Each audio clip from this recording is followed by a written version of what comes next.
dengan istilahnya mahal, ada banyak istilah Dari sini sah. tua sama saya dikenal dengan betok. Saya pernah mereka dikenal betok. Kalau bilang mahal itu Kasih kasih. Suruh bilang kan. kalau bilang Di mana? oh iya kalau Bagaimana? tahun 70-an Sini sah, sini sah. Itu yang sini.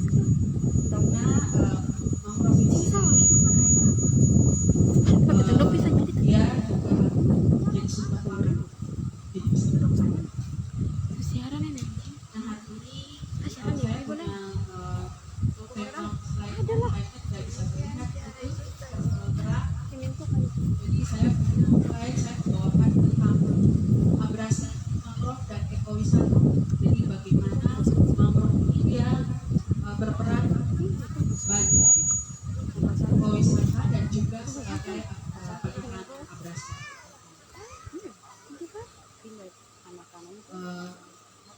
Mangrove itu sendiri adalah tumbuhan yang hidup di Baju tuh daerah yang masih ada sumber dari air tawar dari darat dan juga dari laut. Jadi dia punya kekhasan sekali, dia punya ciri khas yang membedakan dia dengan tanaman-tanaman yang ada di sekitar. Dan dia bisa hidup di air yang salobat. Dia punya kekhasan adalah dia mampu hidup di air yang salobat. Udah ini Bu. Dan dia juga memiliki banyak sekali manfaat baik secara ekologi, ekonomi, dan juga manfaat dalam hal lainnya, misalnya obat-obatan dan sebagainya. Nah, mangrove itu sendiri yang ada di State House ini yang kami sudah lihat kemarin bersama-sama dengan Ada itu banyak sekali jenisnya, dan jenis ini merupakan semakin banyak suatu jenis mangrove di kawasan pantai itu berarti dia punya tingkat keanekaragaman hayatinya bagus. Berarti kita sudah bisa memprediksi bahwa di daerah yang banyak mangrove ini banyak ikan, banyak udang, banyak piting bakau, belum lagi banyak sekali ikan-ikan besar yang dia bertelur di kawasan mangrove, dia asuh anaknya di kawasan mangrove, kemudian pergi ke laut. Jadi mangrove itu merupakan daerah asuhan untuk ikan-ikan, udang, rajungan, dan berbagai biota yang hidup berasosiasi dengan mangrove itu sendiri. Jadi saya bisa tahu bahwa oh ini kawasan di desa Seval ini banyak ikan, ikannya banyak karena dia punya mangrove-nya bagus, apalagi yang di bagian bawah itu. Berarti sumber ikannya banyak sih, banyak kepiting, dan sebagainya. Lalu kemudian salah satu dari keistimewaan mangrove adalah dia merupakan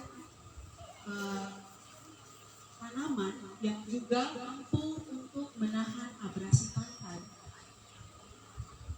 Kita tahu sendiri bahwa Majetong, Majetung, Seval sini mengalami kondisi itu saat ini.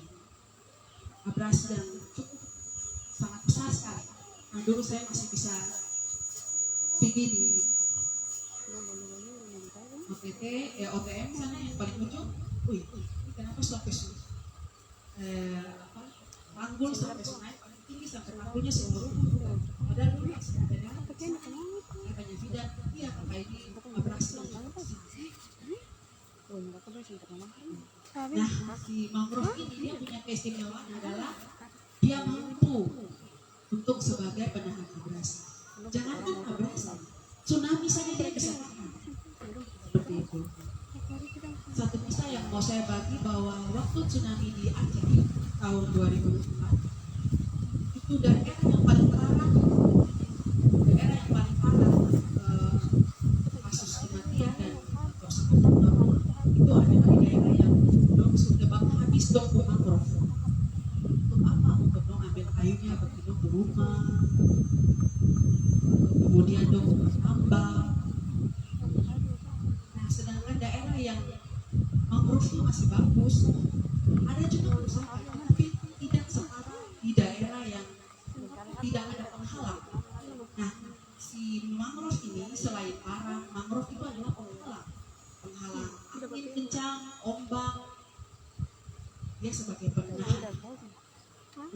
sebelum tsunami datang. Jadi jika dibandingkan kalau tsunami terjadi di Papua, maka di Papua itu orang saya perlu khawatir karena mereka punya pohon-pohon mangrove itu diameternya luar biasa dan sudah pohon-pohon tua. Nah saya lihat di Sepap sini juga banyak sebetulnya sudah sekitar 22 tahun lebih dan itu sangat bagus bisa menahan pesisir pantai Sepap ini dari abrasi. Kemudian selain sebagai penahan abrasi, nah mangrove sendiri dia juga memberi sumber ekonomi dari segi perikanan, berkelanjutan juga dari segi pariwisata. Ya, mungkin beberapa tempat di sini yang sudah ada wisata mangrove-nya seperti di Dian Waktu Park punya Dian Darat, kemudian Debu. Nah mereka sudah memanfaatkan atau tiru konsep-konsep pariwisata yang untuk tema mangrove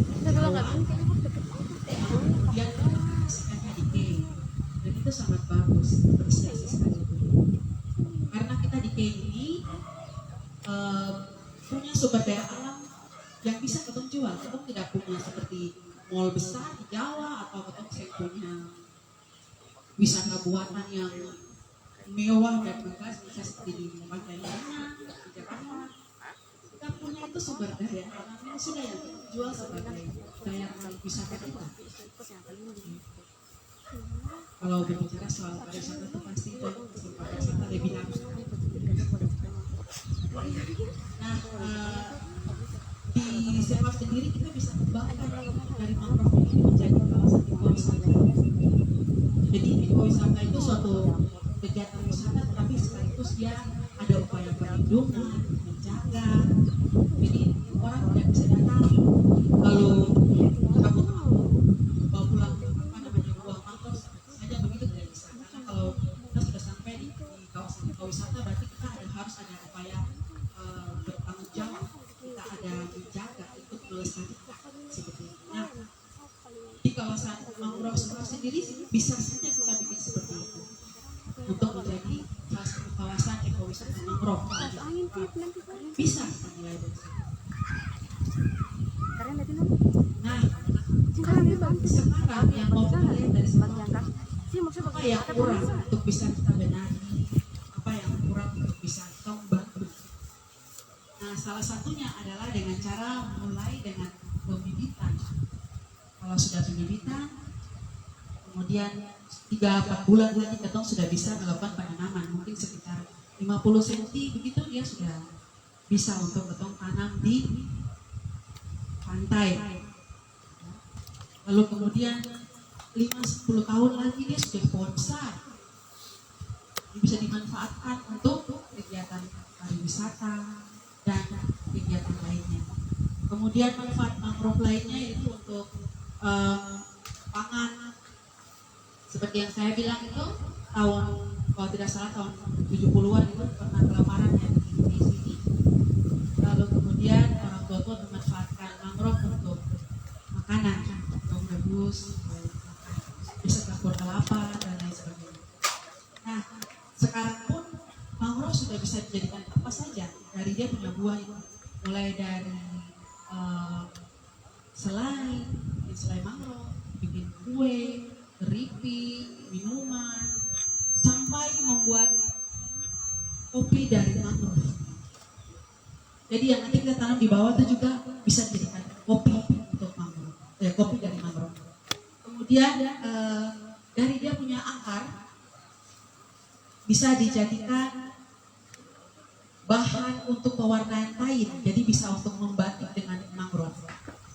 Jadi ini menjadi suatu lahan untuk kreativitas bagi desa. Kalau desa mau mengupayakan itu, bisa menjadi sumber penghasilan dan mensejahterakan warga karena dari mangrove bisa bikin kasih warna kain, bisa bikin batik dari mangrove, bisa bikin kopi dari mangrove. Oleh sebab itu kegiatan pembibitan ini adalah langkah paling awal sekali. Setelah pembibitan ini kita akan pantau terus, Kemudian harus sama-sama warga Ahoy sepakat untuk tidak melakukan penebangan mangrove, tidak membuang sampah di laut, karena kita punya keterbatasan juga dari biasanya kalau soal sampah ini kan penanganannya dari dinas lingkungan hidup, tapi karena keterbatasan alat juga, biasanya rata-rata masyarakat di pesisir pantai itu langsung membuang sampah di laut. Itu juga merupakan permasalahan karena akan menyebabkan mangrove itu mati. Dia rusak, dia mati. Kalau plastik-plastik tersangkut di mangrove, akar-akar dia tidak akan bisa bernapas, tidak akan bisa bertumbuh dengan baik. Jadi jangan buang sampah ke laut, terutama sampah plastik. Lalu jangan menebang. Kalaupun ada usaha-usaha yang mau dibuat atau mau dikreasikan dengan hasil mangrove ini untuk pangan ataukah untuk ekonomi, tetapi harus didukung dengan langkah yang arif dan bijaksana. Jadi sebanyak yang kau ambil, kau harus melakukan penanaman sebanyak itu, sehingga ada regenerasi dari mangrove itu sendiri. Kemudian sebagai mangrove juga punya kelebihan, selain itu ada lagi sebagai sumber obat-obatan. Di sini saya padahal menunjukkan slide ini juga, cuma saya tidak bisa terlihat. Jadi yang ada di pantai Sekap ini semua mangrove-nya bisa dijadikan obat. Ada obat mulai dari obat diare sampai tumor, semuanya, sampai obat kuat juga ada. Dan caranya cuma ngambilnya mudah saja. Lalu kemudian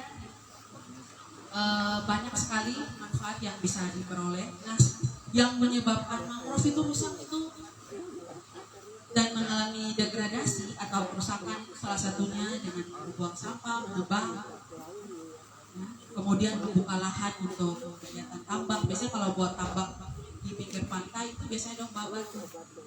Tetapi kalau untuk kegiatan budidaya yang lain, misalnya mau buat keramba di kawasan mangrove, itu bagus. Itu juga salah satu langkah yang baik. Jadi budidaya itu sangat disarankan di sekitar kawasan mangrove. Nah, kiranya perkenalan singkat saya tentang mangrove, karena berhubung juga sudah dan tadi kita menunggu cukup lama untuk ini, saya tidak buang-buang waktu lagi. Kalau ada pertanyaan boleh disampaikan, bisa saya jawab.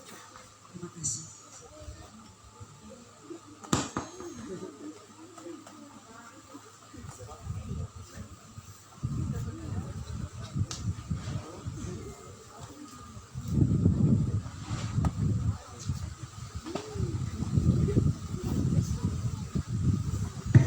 Cek. Selamat siang semua.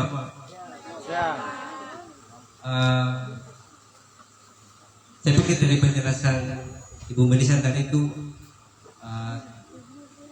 rekan-rekan bisa paham, walaupun mungkin beliau omong, tapi saya pikir bisa paham.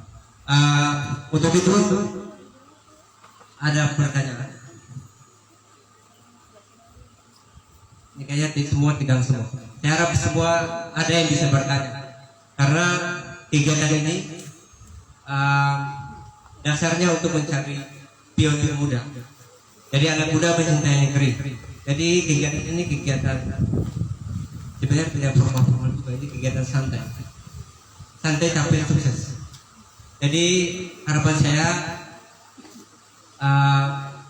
bukan saja mendengar tapi harus bertanya. Ada pertanyaan? Tidak ada. Masa banyak ini? Ada siswa. Semua pada ada pertanyaan?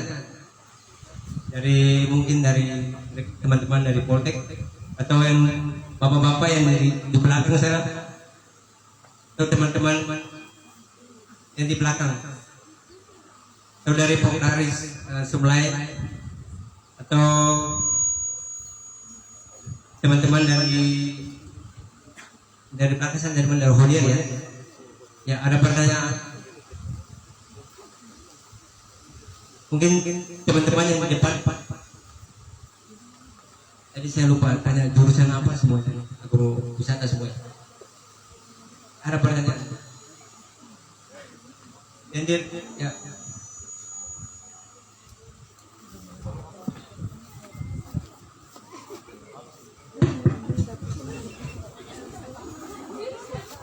Terima kasih atas kesempatan yang diberikan kepada saya. Perkenalkan, nama saya Jessica Punansera. Di sini saya ingin bertanya kepada pemateri, apakah pertumbuhan mangrove itu berdampak tidak terhadap cuaca? Misalnya cuacanya berubah, apakah mangrove itu dia bisa, maksudnya pertumbuhannya tidak stabil atau bagaimana itu? Misalnya kayak suhu atau cuaca dingin, panas, apakah bisa berpengaruh terhadap pertumbuhan dari mangrove tersebut? Terima kasih.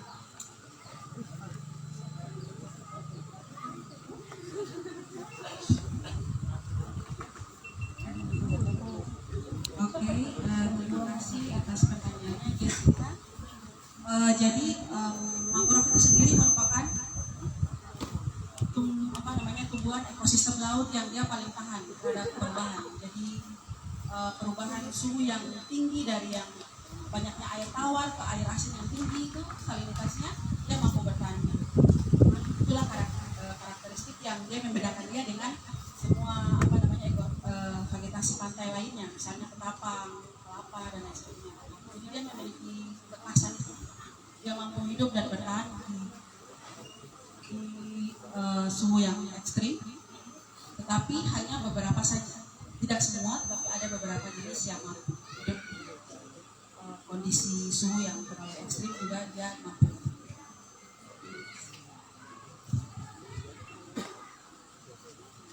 Ya. Ada lagi ya?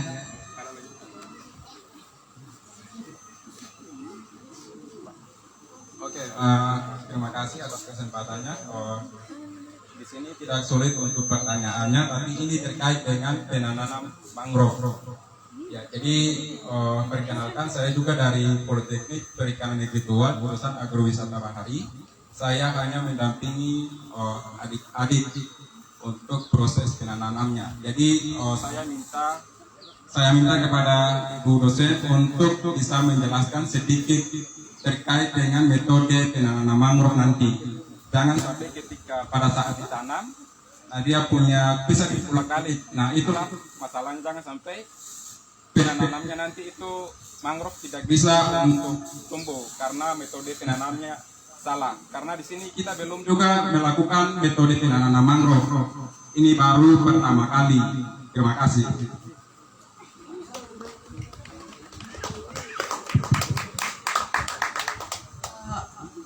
Terima kasih Dedi. Kita di acara ini adalah acara pembibitan, bukan penanaman. Kita akan memulai dengan pembibitan. Jadi kami sudah mengumpulkan bibit selama 2 hari yang lalu. Nah, bibitnya itu diperoleh dari Istimor sendiri dan beberapa yang diambil dari Desa Gilmov. Kemudian nanti sebentar kita pembibitan itu prosesnya adalah dia punya substrat yang kebetulan di Pantai Sebang ini punya substrat mirip dengan substrat tanah yang cocok untuk si mangrove tumbuh di Gilmov. Makanya kami ambil 2 bibit itu di 2 tempat. Kalau di rumah Dian, di Muatamil itu dia lumpur kok, sengaja pasir. Dia lumpur, jadi memang dia punya substratnya tidak bisa nanti kalau kita ambil bibitnya di sana tidak cocokan di sini. Jadi kita menyesuaikan dengan 2 kondisi kawasan yang sama. Kemudian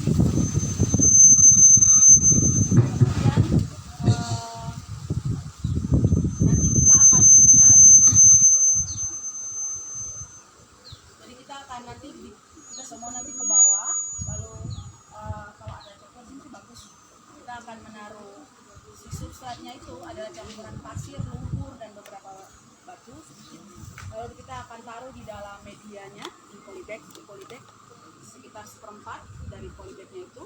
Lalu kemudian jenis yang ditanam di sana itu yang kami sudah kumpulkan bibitnya itu ada 2, yaitu Rhizopora apicula hemocronata dan juga Berguera gymnotica. Jadi yang 2 ini semua bisa dimakan, satu itu untuk kopi, satu itu bisa untuk dibuat makanan. kita tanam dulu nih bibitnya. Jadi untuk berpikir menjadikan makanan atau yang lainnya masih next time, butuh 5-10 tahun lagi. Tetapi yang sekarang kita upayakan adalah potong semai dulu nih, supaya dia hidup. Kemudian 3-4 bulan lagi kita bisa tanam di melepasnya dari dia punya apa namanya polybag, lalu potong tanam di atas. Nanti teknisnya di bawah setelah kegiatan penyuluhan.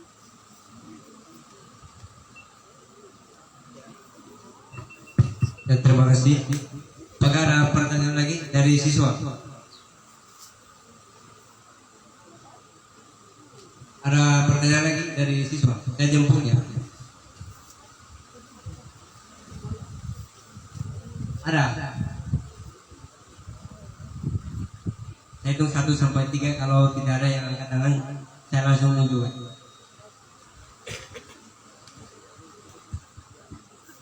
kasih atas kesempatan yang diberikan kepada saya. Perkenalkan, nama saya Yusiko Delingan. Saya salah satu dari SMK Pariwisata Sambatun Sorong. Pertanyaan saya, apa yang dari bakau ini apa yang bisa dibuat sampai jadi kopi dari sebuah bakau ini yang bisa dibuat sampai jadi kopi? Terima kasih.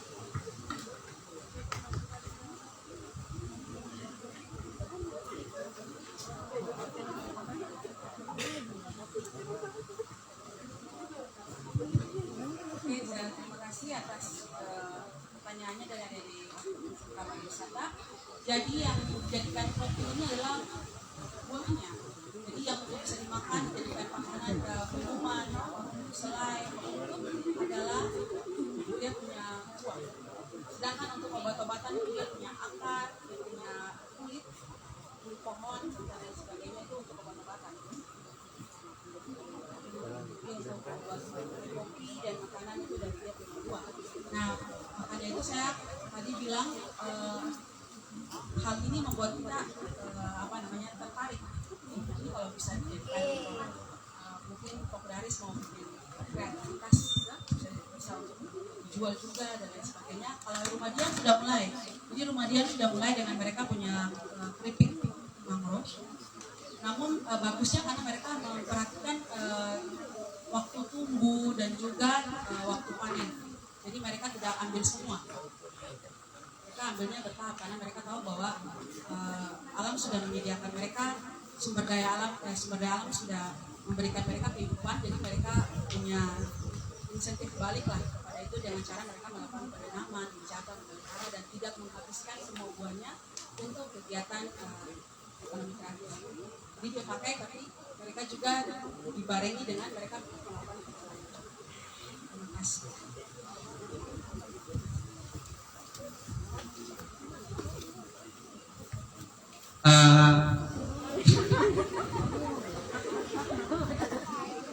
Ada lagi dari Kopdaris Supply. Saya lihat semua tegang semuanya. Ini sebenarnya acara anak-anak muda ada, benar ya. Jangan bukan tegang-tegang, harus santai. Tapi semua ada lagi pertanyaan dari rekan-rekan Kopdaris Supply. Oh, ada lagi dari siswa.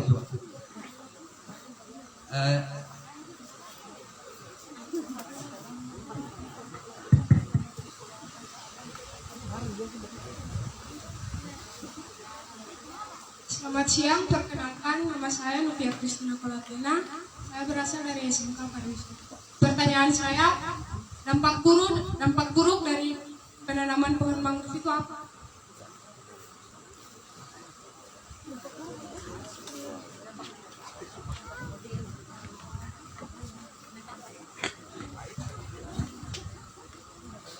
Terima kasih atas pertanyaan dari Nana Martina. Sebenarnya tidak ada dampak negatifnya. Jadi mangrove ini semua punya manfaatnya. Jadi dia mulai dari dia punya daun sampai dia punya akar semua bermanfaat. Hidupnya sendiri bermanfaat. Sabatan pohon mangrove saja bermanfaat. Apalagi jika dia menjadi hutan mangrove. Dan juga yang paling harus diketahui bahwa dia merupakan penyumbang oksigen yang kita hirup tiap hari. Jadi kalau di Maluku Tenggara itu Rumah Dian. Rumah Dian itu jantungnya oksigen terbesar di Kepulauan K. Itu bukan sekedar saya bilang, tapi itu sudah dirilis oleh Kementerian Kelautan dan Perikanan untuk mereka punya penelitian. Jadi di Hawat Namil Rumah Dian itu saya sendiri masuk, itu morenya sampai ini tuh cuma di atas dan pohonnya itu 5 mahasiswa mungkin dan dapat satu pohon. Semakin besar lingkar pohon mangrove itu berarti semakin besar penyumbang oksigen dan penyerap CO2 yang kita buang dan yang kita hidup semua dapat dari dia juga. Terima kasih.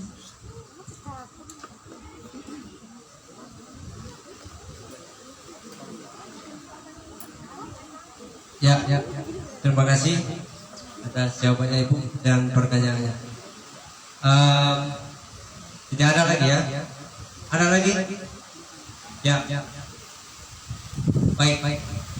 Sekarang waktu sudah pukul 1 lebih. Kenapa pada acara hari ini saya mohon maaf, saya harus sampaikan bahwa acara pertama pemateri karena yang kedua baru mungkin dari Sekretaris Sohoy. Jadi karena saya lihat anak muda kalau duduk pada kegiatan sosialisasi itu sering bosan. Jadi saya buka pada awalnya untuk materi dulu. Jadi saya harap supaya teman-teman semangat untuk bertanya. Itu saja. Terima kasih. Ya, kita masuk pada acara berikutnya adalah kami mengundang Bapak Sekdes Boito. Mungkin ada beberapa hal yang perlu disampaikan untuk kegiatan ini. Ya, untuk waktu kami persilakan.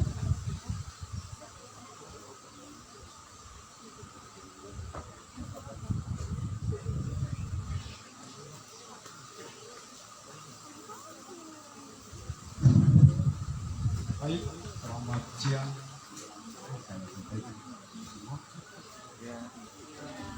Hari ini kita semua di sini lain. Saya langsung saja. Saya sampaikan kedua kata. Mungkin juga secara resmi, secara kenal, perhatian, angkut. Kami ada di Kecamatan Tegeciro Barat yang paling ujung di Kabupaten Maluku Utara. Di siang menjelang sore ini kita semua kumpul di tempat ini untuk menyelenggarakan sebuah kegiatan yang membawa kami di Sohodoktong menuju sesuatu yang paling depan. Tujuan saya adalah dengan kehadiran Yayasan Ikelusa ini bisa membuat kami pemerintah Desa Sohodoktong membuat sebuah perencanaan yang nantinya akan membawa keberhasilan buat kami di desa kami ini. Tentu saja banyak hal yang kami merasa bahwa kami belum mampu untuk bisa menjalankan sesuatu yang ada di desa kami ini. Yang saya mengharapkan juga bahwa ke depan para pemuda yang ada di desa kami ini juga membantu kami dan juga program ini bisa dapat berjalan dengan baik ke depan. Memang saya tidak bicara banyak di saat ini, tetapi ke depan hubungan antara lembaga ini dengan kami saya siap untuk bisa. Kalau bicara tentang diskusi, saya siap untuk berdiskusi yang ada. Lalu titipan juga buat generasi muda ini dengan penyuluhan ini bisa membawa adik-adik juga ke depan untuk bisa mungkin bisa mengembangkan juga di kampung-kampung juga, bukan hanya di desa kami juga, tapi juga bisa di adik-adik punya kampung juga bisa kembangkan juga. Itu saja mungkin beberapa hal yang perlu saya sampaikan, dan bagi Ibu Dese saya sangat mengucapkan banyak terima kasih juga bahwa Ibu juga bisa datang hadir tempat ini saya sangat mengucapkan banyak terima kasih. Jadi dan juga bagi rekan-rekan dari media, saya juga mengucapkan banyak terima kasih juga lewat siang, sore ini juga media itu juga hadir juga bisa meliput apa yang ada di desa kami ini juga. Lalu dengan kehadiran media juga saya sangat mengharapkan terima kasih banyak juga, karena itu lewat media bisa dapat juga membuat kami hukum juga bisa nama juga bisa angkat juga di buku. Itu saja mungkin beberapa dua kali saya, dan saya kembalikan kepada saudara MC. Terima kasih. Ya, baik. Sekali lagi kita beri tepuk tangan kepada Bapak Sekdes.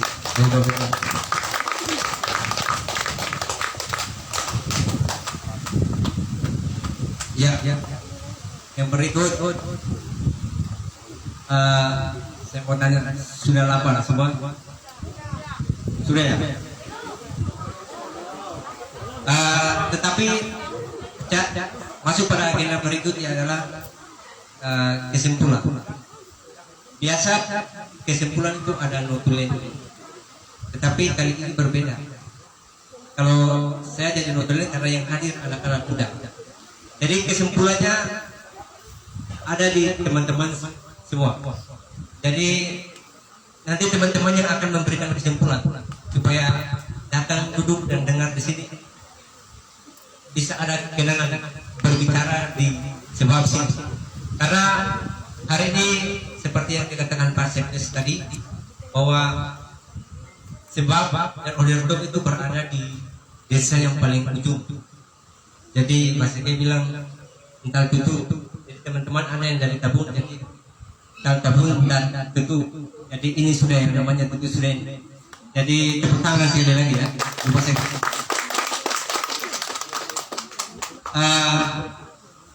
Sebelum pada kesimpulan saya mau kasih satu pantun dulu buat kita semua di sini supaya lebih semangat. Ada orang menyerang kami lari membawa tembakau. Kalau mau jangan dihantam tsunami, jangan mau menembak tembakau.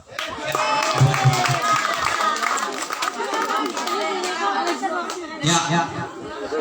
Itu sudah cuma nanti angin bawa lagi. Yang berikut pada kesimpulan.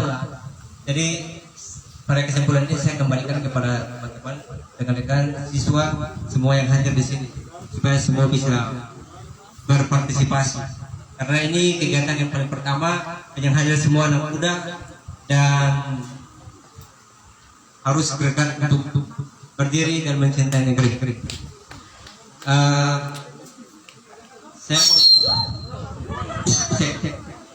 Karena dari tadi saya lihat siswa dua di depan ini mereka duduk diam saja.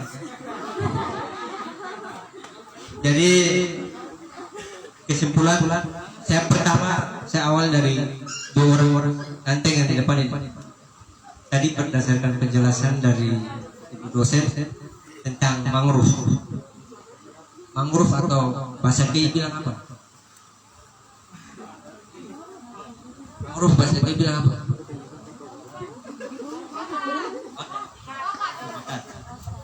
Ulang. Berdiri. Mangrove bahasa Ki bilang apa? Batak.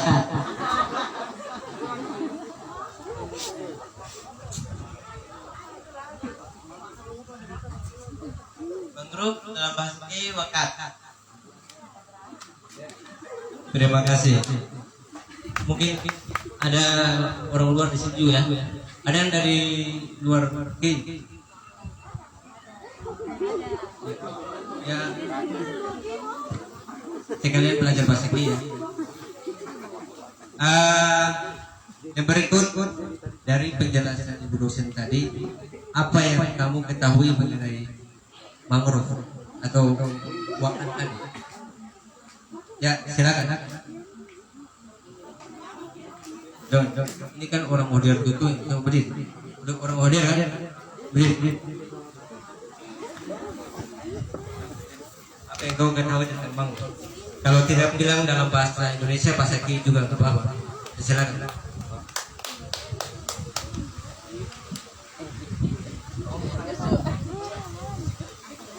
Dari ibu dosen menjelaskan tentang bakot tadi.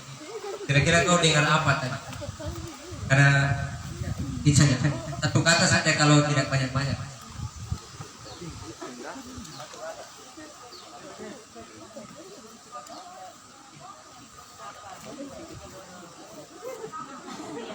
Dari saya adalah penanam mangrove itu sangat penting buat kawasan di desa ini untuk menjaga kelestarian dari bakau-bakau.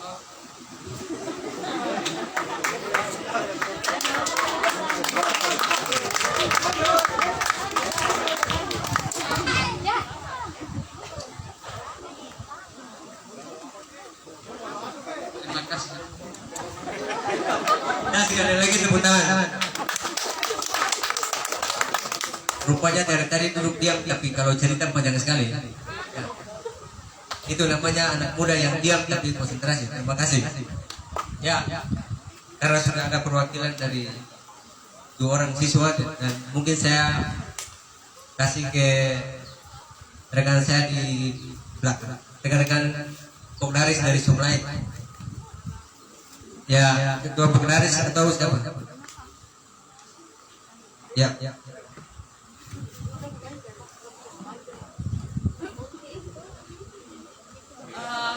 Kesimpulan saya pada hari ini yaitu kami dapat mengetahui kelebihan dari pohon mangrove itu sendiri, dan kami berharap pohon mangrove melalui pohon mangrove kami dapat berhasil. Terima kasih.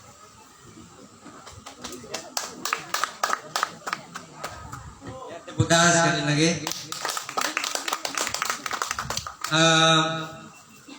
Yang berikut mungkin dari teman-teman dari Poltek. Dan langsung tunjuk saja ya, yang di sebelah. Bismillahirrahmanirrahim. Assalamualaikum warahmatullahi wabarakatuh. Kesimpulan pada hari ini, yang pertama kita dapat mengetahui manfaat-manfaat dari pohon mangrove sendiri. Kemudian penyebab jika kita tidak membudidayakan pohon mangrove, dan mungkin untuk kegiatan berikutnya untuk kita saja. Terima kasih.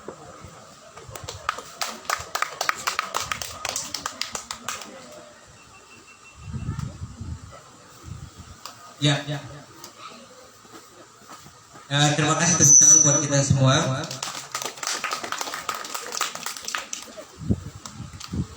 Ya.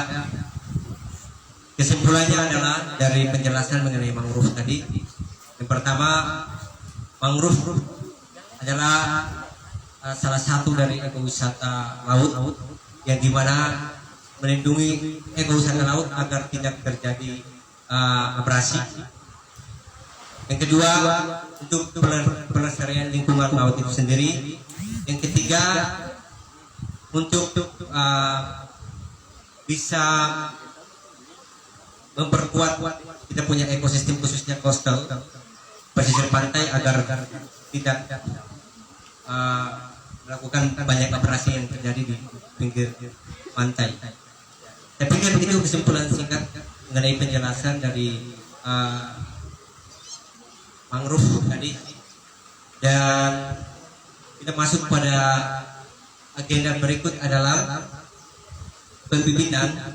Tetapi sebelum pembibitan kita makan siang lebih dulu. Untuk makan siang yang di depan untuk teman-teman dari Poltek dan siswa sama Pokdaris, dan yang di belakang, yang di tengah untuk ibu dosen dan rekan-rekan media, tempatnya di belakang. Jadi saya bilang di depan dan di tengah bukan berarti makanannya beda, tapi semua sama, bisa ya dan Pak. Jadi semua sama. Jadi Jangan berpikir bahwa ada yang spesial. Oke. Baik. Tidak membuang waktu untuk acara makan. Sebelum kita makan, kita berdoa dulu ya. Saya sendiri aja berdoa ya. Baik, teman-teman semua yang hadir, belum kita masuk pada acara makan, marilah kita berdoa. Untuk itu izinkanlah saya untuk membawa doa dalam agama Katolik. Dalam nama Bapa, Putra dan Roh Kudus. Amin. Terima kasih Tuhan atas kesempatan yang Kau berikan kepada kami hari ini, terutama nafas kehidupan yang Kau berikan kepada kami, sehingga kami hadir pada kegiatan pembibitan mangrove di Cepaaf. Hari ini semua hadir dengan keadaan selamat. Bapa di surga, pada kesempatan ini kami akan melanjutkan kegiatan kami yaitu pada pembibitan mangrove. Sebelum kami melakukan kegiatan, kami akan melakukan santap kasih bersama. Untuk itu kami mohon terang Roh Kudus untuk memberkati makanan, minuman, hidangan yang telah disediakan bagi kami, dan berkati pula tangan-tangan kasih-Mu yang menyediakan makanan bagi kami. Doa yang saat ini kami aturkan kepadamu dalam perkara Kristus Tuhan. Amin. Amin. Dalam Bapa, Putra dan Roh Kudus. Amin. Ya. Terima kasih semua. Sekarang sudah makan siang. Kegiatannya sederhana sekali. Jadi teman-teman harap jangan duduk. Ayo yang makan siang nanti silakan ya. Langsung saja. Karena sudah disediakan ya. Ayo teman-teman berdiri. Bapak-bapak yang di belakang juga, ibu-ibu, pihakmu.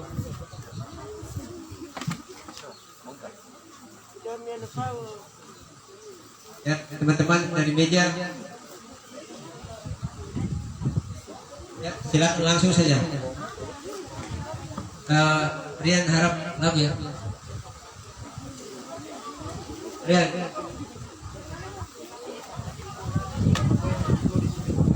Baik. Silakan. Ada yang cantik dan ganti-ganti.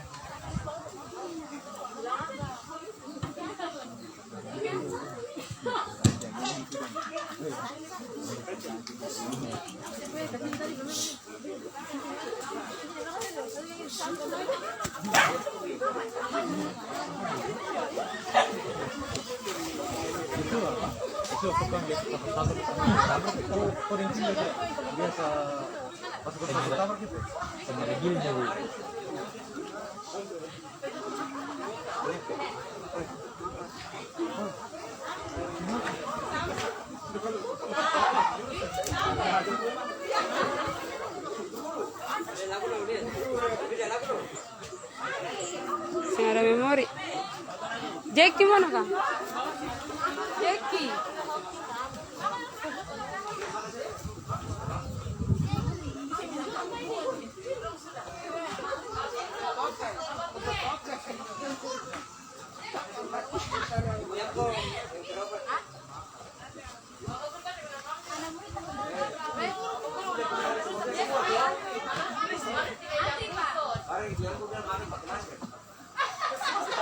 Jackie.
Sini, ada kakak sapi tuh. Sabar deh, asap kamera.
Ya.